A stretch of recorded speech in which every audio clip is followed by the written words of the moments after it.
발명가 특허 제9강 시작하겠습니다.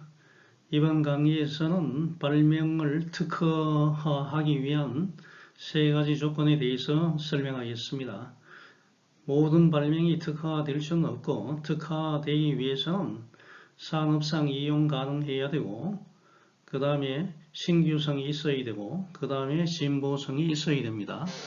이와 같은 문제를 중점적으로 학습해 보겠습니다.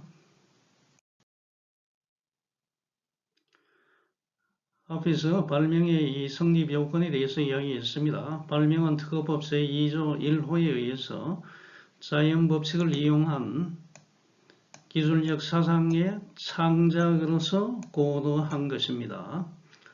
자, 그러면 이와 같은 발명이 모두 특허를 받을 수 있습니까? 물론 앞에서 이야기한 불특허 발명도 있습니다만 일반적으로 이 발명이 특허가 되기 위해서는 조건이 있다는 겁니다. 그래서 발명이 특허받기 위한 요건, 이것을 우리가 특허 요건이라고 이야기를 합니다. 첫 번째는 산업상 이용 가능해야 됩니다. 자, 그러면 여기서 이야기하는 산업이 어떤 산업을 이야기합니까?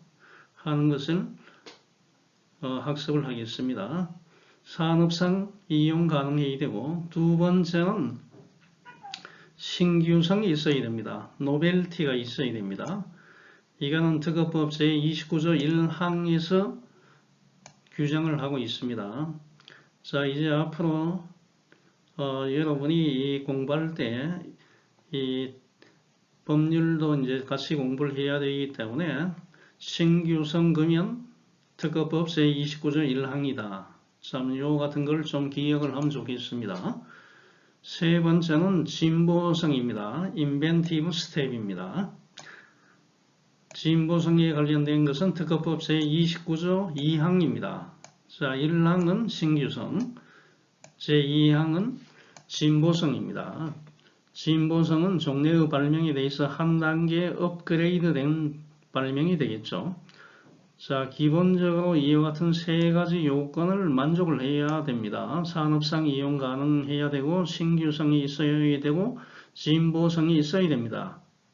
자, 요걸 조금 더 확장을 하게 되면 또 이와 같이 특허를 받기 위해서는 이 특허법 제29조 3항을 만족을 해야 됩니다. 29조 3항은 확대된 선출원의 지위가 되겠습니다.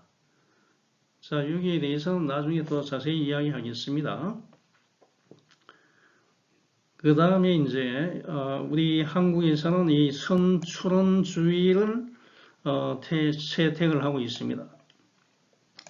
그래서 먼저 이 선출원주의부터 한번 조사를 해보겠습니다. 이 선출원주의는 이 특허법 제36조에서 규정을 하고 있습니다. 자, 이 법률 조항입니다. 아마 여러분이 처음 이와 같이 법률 대하게 되면 상당히 좀 이해하기 힘든 용어가 상당히 많습니다만 자주 접하게 되면 그렇게 뭐 힘들지는 않습니다.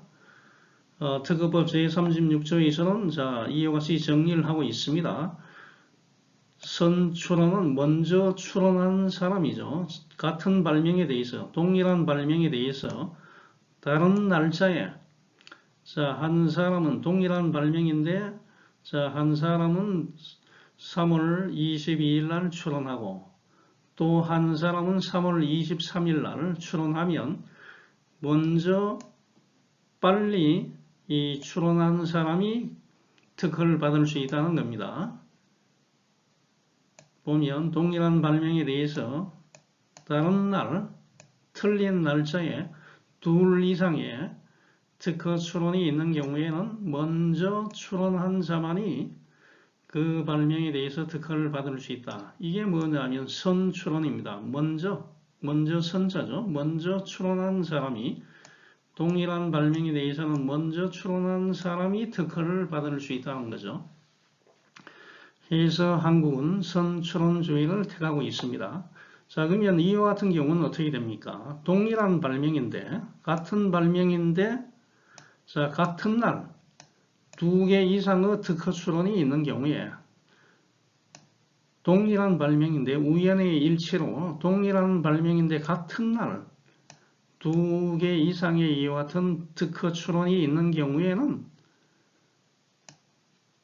특허청장이 말이죠. 여기 6항을 보면 특허청장이 특허 출원들에게 기간을 정해서 협의해서 자, 둘 중에 만일 두 개 같으면 협의를 해서 그 둘 중에 하나에 대해서만 이와 같이 출원해야 된다는 것입니다. 둘 이상의 특허 출원이 있는 경우에는 특허 출원인 간에 협의해서 서로 협의를 해서 이제 하나의 특허 출원만이 그 발명에 대해서 특허를 받을 수 있다는 이야기입니다. 그래서 이 경우에는 특허청장이 그 출원인들에게 각각 연락을 해서 기간을 정해주죠. 기간을 정해줘서 같이 모여서 협의를 해서 출원하라는 이야기입니다. 자, 근데 만일 말이죠. 자, 협의가 성립되지 않거나 협의를 할 수 없는 경우에는 자, 어떻게 되냐. 이와 같은 경우에는 어떤 사람도 그 발명에 대해서 특허를 받을 수 없습니다. 반드시 동일한 발명에 대해서 같은 날 두 개 이상의 이와 같이 출원이 있으면 그 사람들이 같이 협의를 해서 자, 그러면 협의를 해서 출원인도 같이 하고 뭐 발명자도 같이 이어가지고 같이 출원하자. 뭐 이와 같이 되면 문제가 없는데 만일 협의가 잘 안 된다 그러면 어떻게 돼요?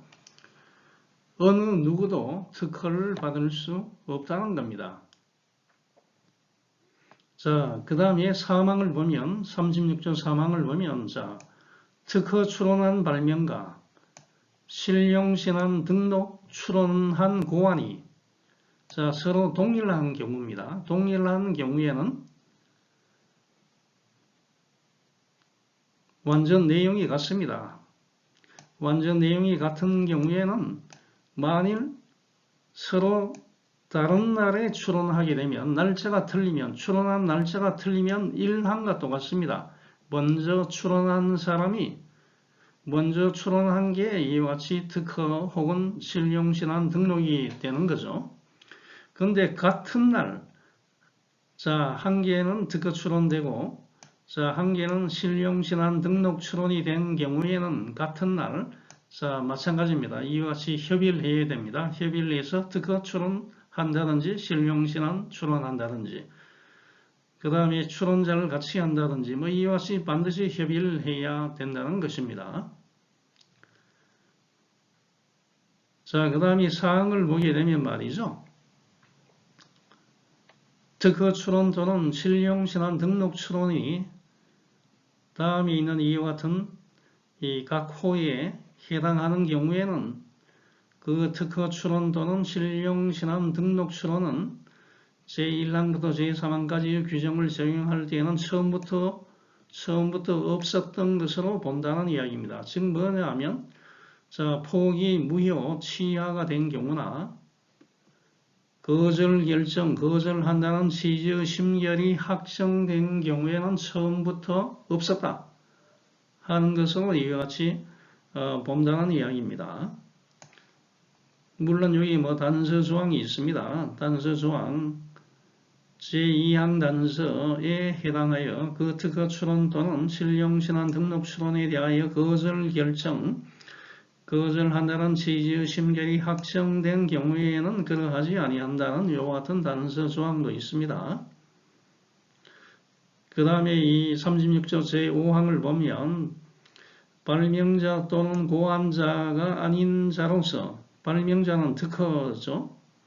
고안자는 이제 실용신안 등록하려고 하는 사람입니다. 발명자 또한 고안자가 아닌 자로서 아닙니다. 특허를 받을 수 있는 권리 또는 실용신안 등록을 받을 수 있는 권리의 승계인이 아닌 자가 한 특허 추론 또는 실용신안 등록 추론은 제1항부터 3항까지 규정을 적용할 때 처음부터 없었던 것으로 본다. 당연한 이야기가 되겠죠. 자, 이와 같이 우리 대한민국은 같은 동일한 발명에 대해서는 먼저 추론한 사람이 특허를 가질 수 있다는 이 선추론주의를 이와 같이 채택을 하고 있습니다.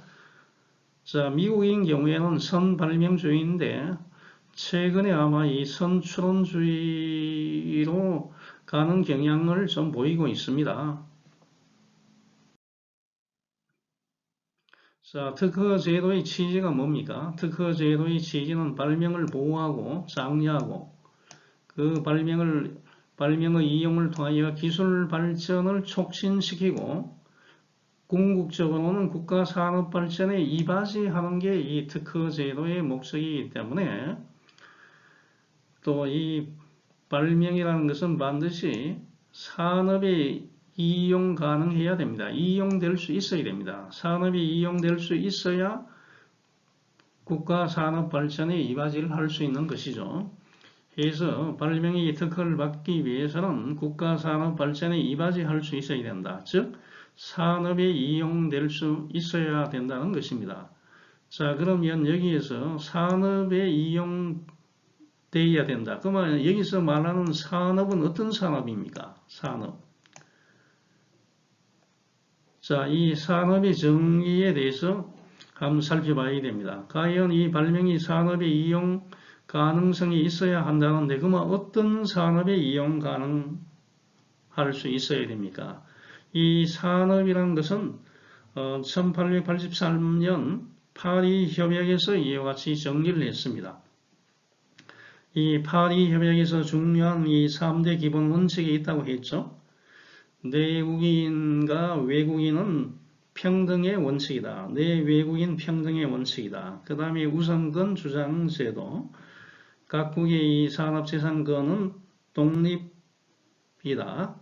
산업재산권 독립의 원칙. 이와 같은 파리협약에서 이 산업을 정의를 했습니다.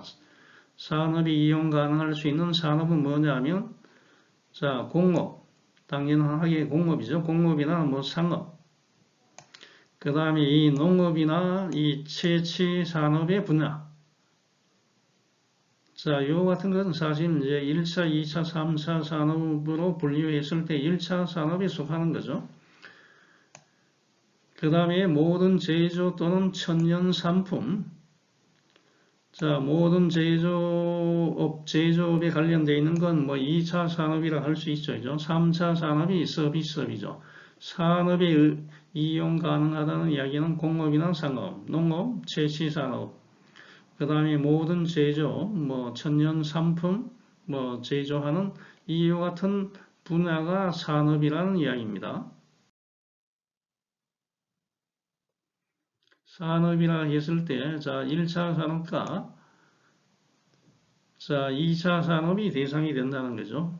1차 산업은 농업, 목축, 임업, 강업, 뭐업이고 2차 산업은 제조업이죠. 자, 그러면 이 3차 산업, 이 서비스 산업이죠. 이거는 산업에 포함이 되지 않는다는 것입니다.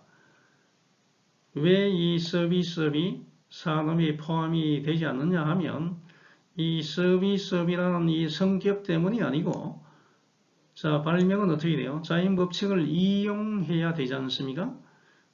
발명이라는 자체가 자연법칙을 이용해야 되는데 이 서비스업이라는 이 성격이 이 자연법칙을 이용하지 않기 때문에 이 서비스 산업은 산업에 포함이 되지 않는다는 것입니다. 하지만 서비스업 중에서도 이 세탁업이나 세탁, 그 다음에 광고하는 업이나 그 다음에 운수교통업 이 세 가지는 이 특허법상에서 산업에 포함을 시키고 있습니다. 세탁이나 이 광고, 운수교통업 자, 이와 같은 것은 특허법상에서 산업에 포함이 되고 있다는 것입니다. 하지만 이 보험이나 이 금융업 자, 이와 같은 것은 서비스업이지만은 발명 자체가 자연의 법칙을 이용하지 않기 때문에 산업상 이용할 수 있는 발명이라고 할 수 없다는 이야기입니다. 앞에서 여러 가지 했죠. 수금하는 방법, 이와 같은 것은 사람의 이 지적인 능력을 활용하는 이와 같은 것이기 때문에 발명에 속하지 않죠. 발명의 자연 법칙을 이용하지 않기 때문에 발명이 속하지 않는다고 했습니다. 그래서 자, 보험이나 이 금융업 이와 같은 것은 산업에 포함되지 않는다는 것입니다. 하지만 이 메디칼, 이 의료 분야는 자연 법칙을 이용한 발명일 수도 있기 때문에 케이스 바이 케이스입니다. 어떤 부분에서는 이게 이 산업이라 할 수 있고 어떤 부분에서는 산업이라 할 수 없습니다. 왜냐하면 자연 법칙을 이용하는 발명일 수도 있고 아닐 수도 있기 때문입니다. 그래서 이와 같은 분야는 특허법상 산업으로 간주하지 않습니다. 사람의 질병을 수술한다든지 치료한다든지 진단한다든지 예방하는 이와 같은 의료업은 특허법상에서 산업으로 간주하지 않는다는 것입니다. 자, 왜냐하면 사람의 신체를 발명의 필수 구성 요건으로 하는 이 발명의 경우에 특허성은 인정하지 않기 때문입니다. 자, 만일 이와 같이 사람의 신체를 발명의 필수 구성 요건으로 하는 것을 요건으로 하는 이 발명을 특허로 인정하게 되는 경우에는 여러 가지 문제가 생길 수 있죠. 만일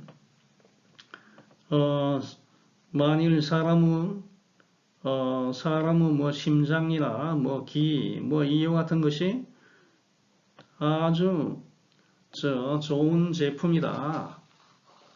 어떠한 병을 치료하는데 아니면 어떠한 것을 만드는데 아주 좋은 이와 같은 발명의 구성 요건이 된다고 생각이 된다면 많은 사람들이 어떻게 돼요?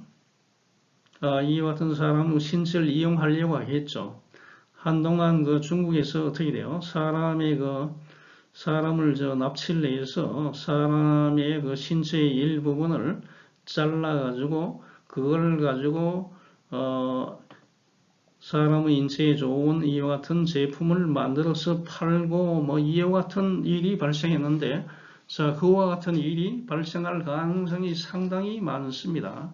그래서 사람의 신체를 발명의 필수 구성 요건으로 하는 이 발명의 특허성은 불인정하기 때문에 자, 이와 같은 것은 특허법상에서는 산업으로 간주하지 않는다는 것입니다. 하지만 자, 사람의 신체에서 분리된 거, 피, 그 다음에 모발, 이와 같은 것은 인체가 아닌 것으로 이와 같이 간주를 하고 있다는 것입니다. 즉 뭐냐면 사회 공공질서나 미풍양속을 해치지 않는 범위에서는 특허의 대상이 된다는 것입니다. 자, 최근에 이와 같은 발명이 많이 나오고 있죠. 사람의 체액을 채취해서 침이나 이와 같은 체액을 채취하여 진단하는 방법을 만드는 이와 같은 발명. 자, 이와 같은 발명이 지금 많이 나오고 있습니다. 이와 같은 것은 산업상 이용할 수 있는 발명입니다. 그 다음에 이 치료한다든지 진단, 예방을 위한 기구, 장비에 관한 이와 같은 발명은 산업상 이용할 수 있는 발명이 되겠습니다.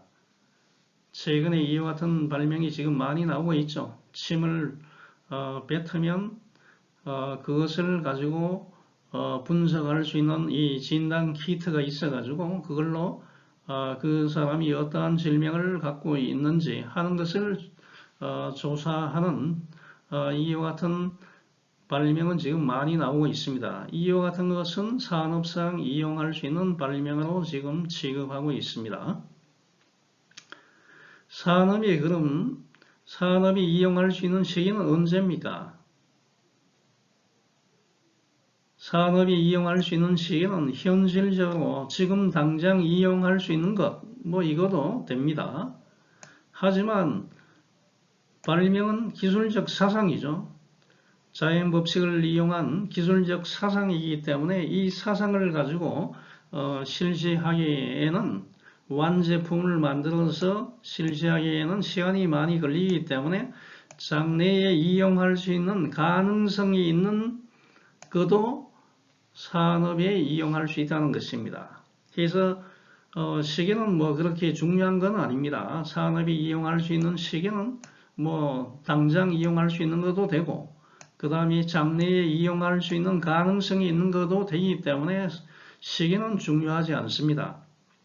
하지만 발명의 이 경제성 유무, 과연 이 발명을 하면 돈을 내가 많이 벌 것인지 돈을 많이 벌지 않을 것인지, 자, 이와 같은 것은 산업상 이용 가능성과는 전혀 관계가 없다는 겁니다. 산업상 이용 가능성에서 발명이 반드시 돈을 많이 버는 발명만이 산업상 이용 가능하다, 이거는 아닙니다. 그래서 경제성 유무와는 산업상 이용 가능성과는 전혀 관계가 없다는 것입니다.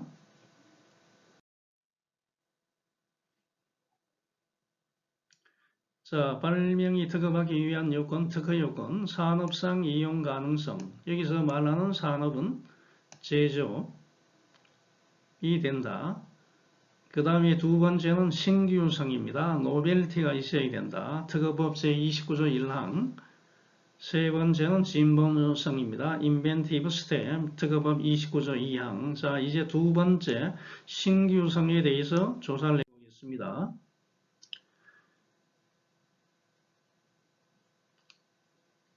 이 신규성과 이 진보성의 차이점에 대해서 좀 여러분이 알고 있어야 되는데요. 신규성이라는 이야기는 뭐냐면 새로운 것입니다. 새로운 거.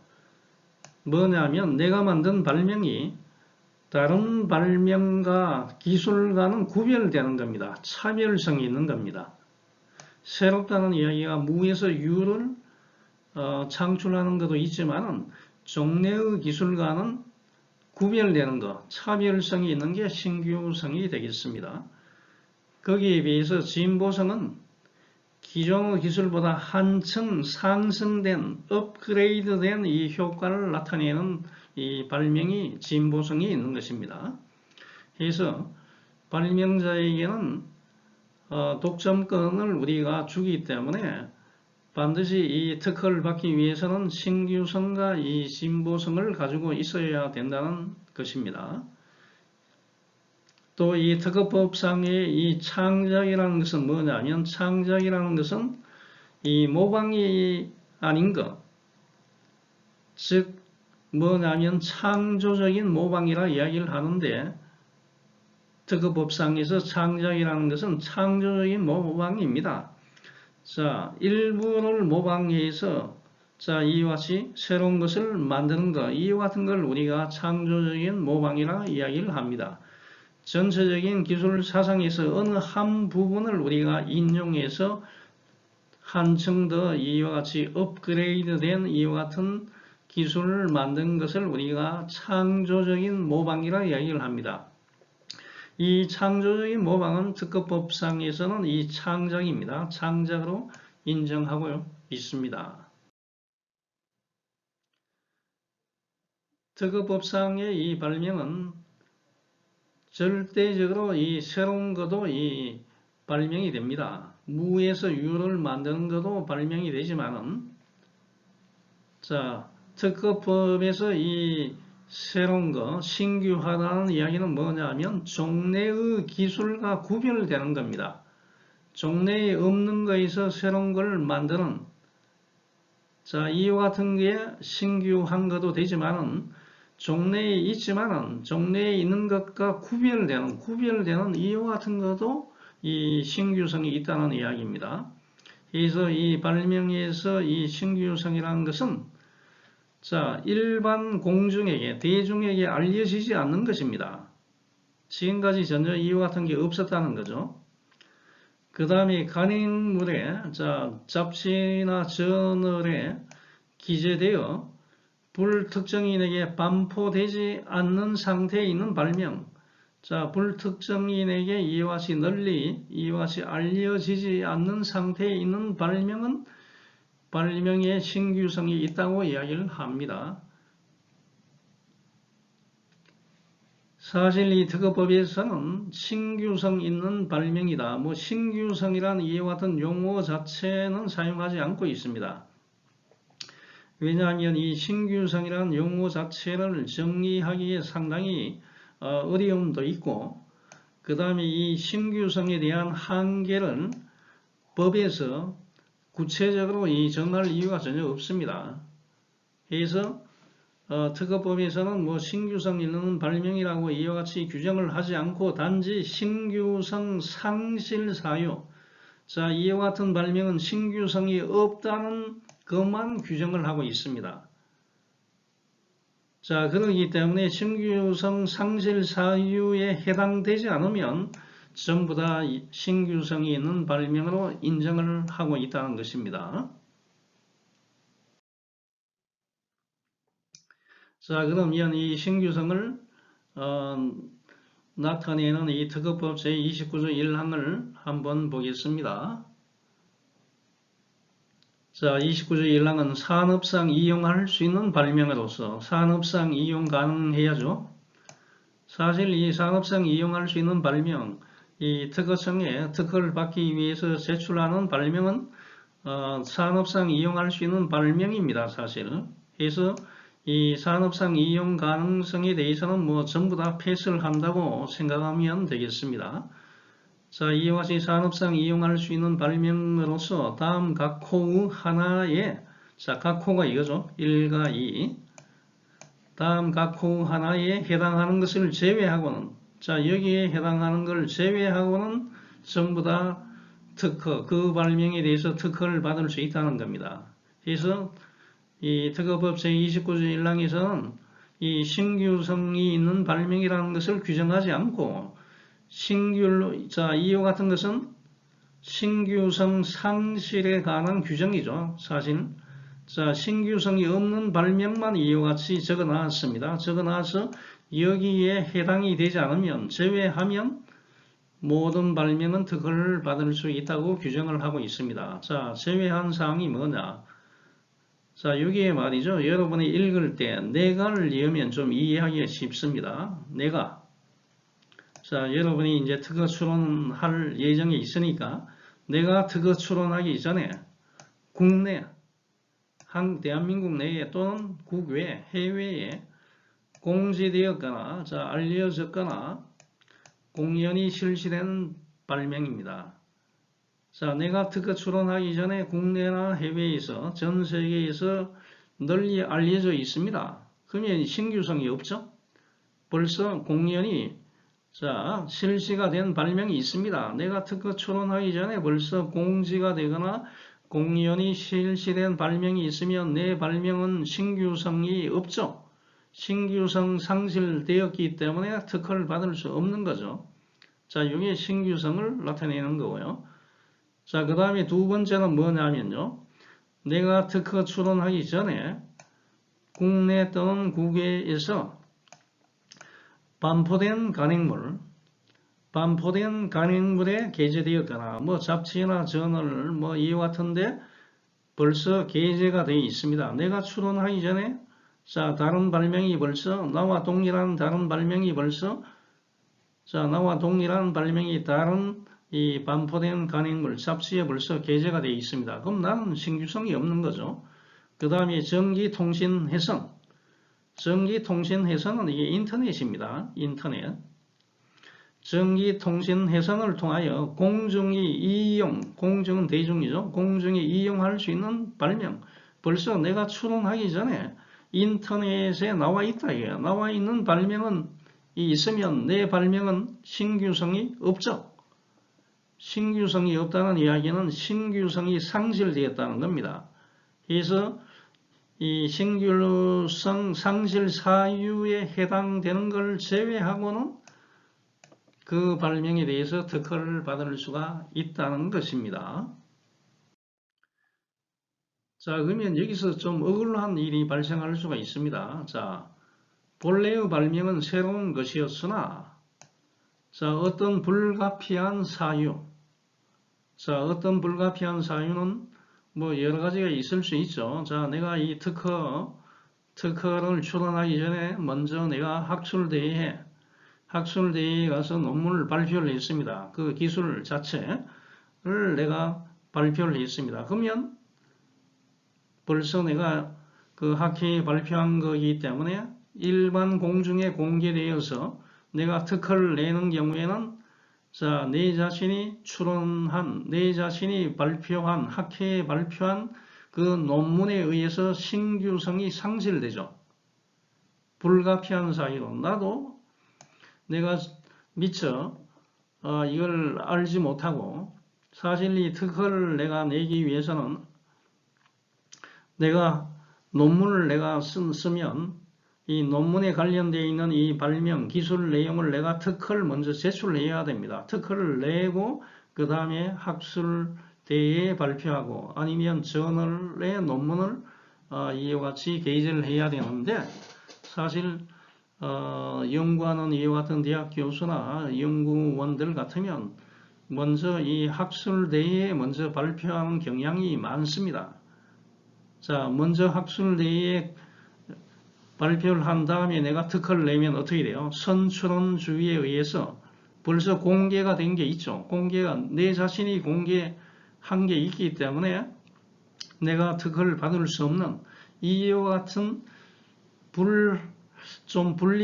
불합리적인 이와 같은 면이 있다는 거예요. 자, 이와 같은 경우에는 좀 구제해 줄 수 있는 방법이 없냐? 내가 학술대회에 발표한 논문 때문에 내가 특허를 받지 못하는 이와 같은 경우에는 좀 억울하죠. 자, 이걸 어떻게 좀 구제를 해 줄 수 있느냐? 해서 자, 발명을 보호하는 특허 제도의 취지에 부당하죠.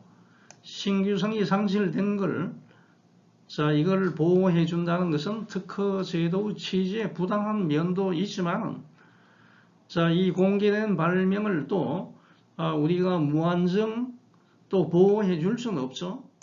자, 먼저 학회에 논문을 발표했으면 공개가 되어 있기 때문에 그와 관련되어 있는 발명은 특허를 받을 수 없죠. 자, 이와 같은 걸 우리가 자, 보호해 준다면 특허 제도의 취지에 부당하죠. 그래서 이 두 가지에 서로 상충되는 걸 좀 보완을 해서 절충을 해서 자, 발명자 개인의 이익과 사회의 이익을 절충을 해서 자, 구제를 좀 해주자 해서 만든 게 이 특허법 제30조에 있는 신규성 상실의 예외 규정입니다.